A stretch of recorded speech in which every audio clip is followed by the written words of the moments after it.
بسم الله الرحمن الرحيم السلام عليكم ورحمة الله وبركاته سو دواada daawadayaasha sharafta leh mar kale waa Dr. Saadaq Axmed Cumar oo in leh maalin wanaagsan maanta insha Allah taala waxaa miiska noo saaran oo aan ka hadli doonaa cudurka loo yaqaano diyaaraya ama shubanka shubanka waa nooc ka mid ah infekshanada ku dhaca GIT-ga ama maxaan ku radaa hunguriga qaybta hunguri mareenka ama dheefshiidka diyaaraya iyadu waa shuban waxaana badanaa ay ka timaadaa in qofka wixii uu cunay ama uu cabay ay toos maaragtay salka ama dabada uga baxan kuwaas oo digested ah laakiin aan absorbed lagu sameyn macnaha markaan leeyahay absorbed lagu sameynin waxaan ula jeedaa waxaan laga saarin biyihii waxaan laga saarin macdantii waxaan sidoo kale laga saarin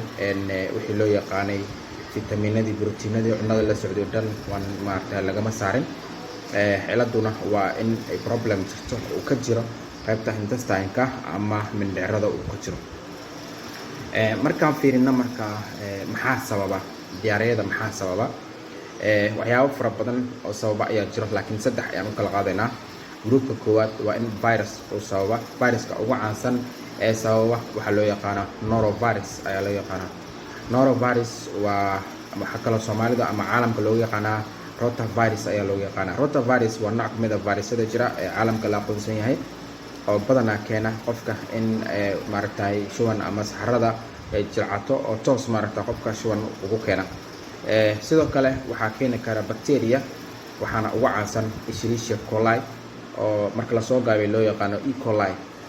waxa kale iyada keeni kara Campylobacter-ka oo iyadana maaragtay sabab u ah maxaan ku radaa inay maaragtay keento shubanka ama in qofka uu diyaaraya ku dhaco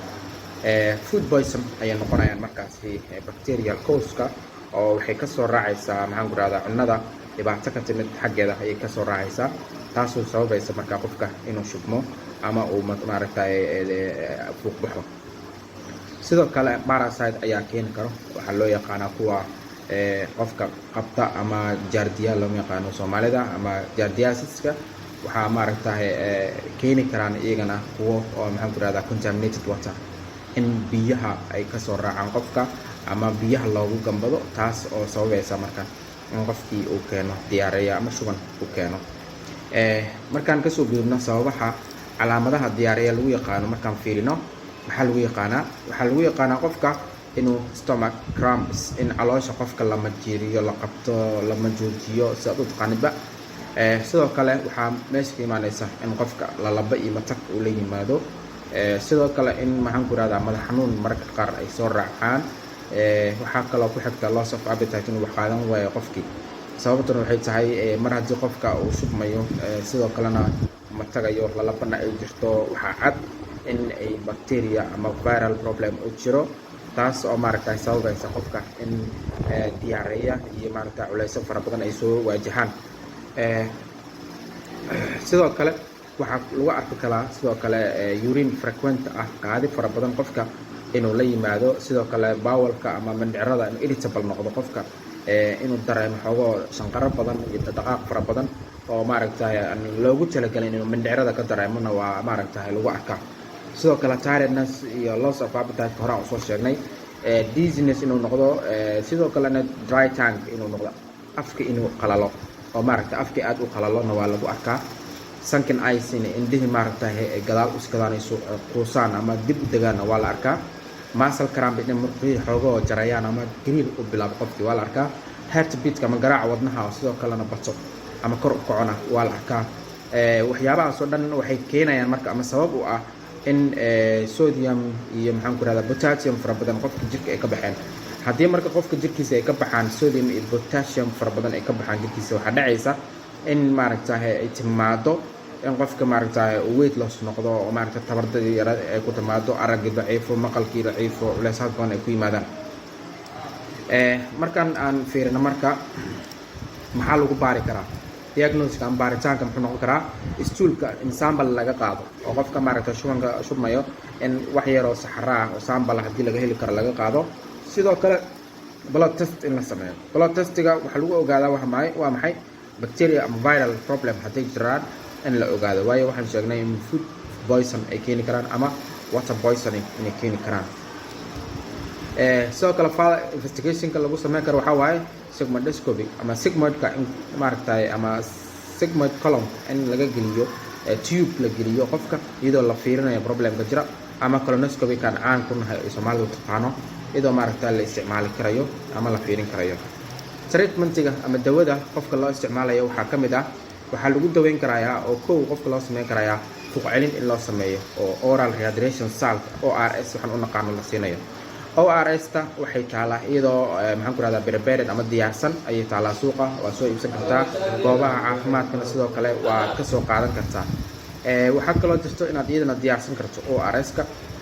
habka aad u diyaarsan karto haddaan sharax yar kooban ka bixiyo waxaad soo qaadanaysaa cusbo waxaana soo qaadanaysaa sokor waxaana soo qaadanaysaa qaando iyo 1 litir biyo oo maxaan ku rahdaa nadiif ah ama jeermis dilan ayaa soo qaadanaysaa. waxaad samaynaysaa marka 6 qaando oo cusbadaas ah yaa waxaa ku shubanaysaa weel waxaad ku daraysaa haaf qaando sokor ah ayaad ku daraysaa biyihii litarka ahaa ee nadiifka ahaa ama aad soo karkaraysid soo qaboojisay aad ku daraysaa waa isku qasaysaa meeshaas waxaa ka samaysa marka 1 liter oo oral rehydration salt ama ORS oo weliba fresh ah ayaad diyaarsatay adiga gacantaada ku diyaarsatay. haddii aad taas aad heli karin waxaad helaysaa mid prepared oo diyaarsan oo hay-adahan maaragtay WHO ay diyaariyeen oo maaragtay farmashiyaasha aad ka heli karto taasaa soo qaadanaysaa waxaad ugu qasaysaa caaga litarka ama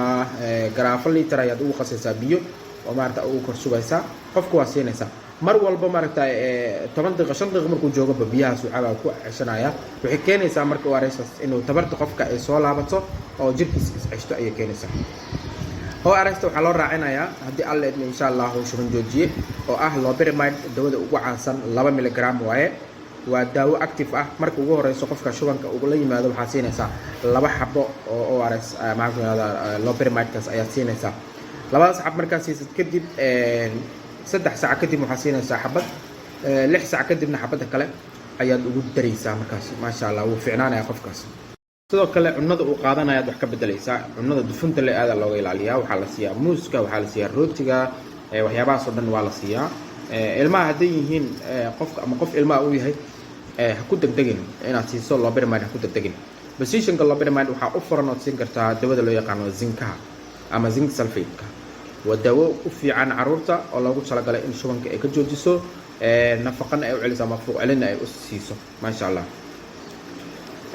cashirkeena insha Allah tacaala diyaariyada waxaan kusoo gabagabeynaynaa qaybta ah preventionka qaabkee looga hortagaa waxaa looga hortagaa inaad washing hand samayso ama gacmaha dhaqatid sidoo kale waxaa looga hortagaa in qofka musqusha ama meesha uu ku saxaroonayo ama uu isticmaalayo uu nadiifiyo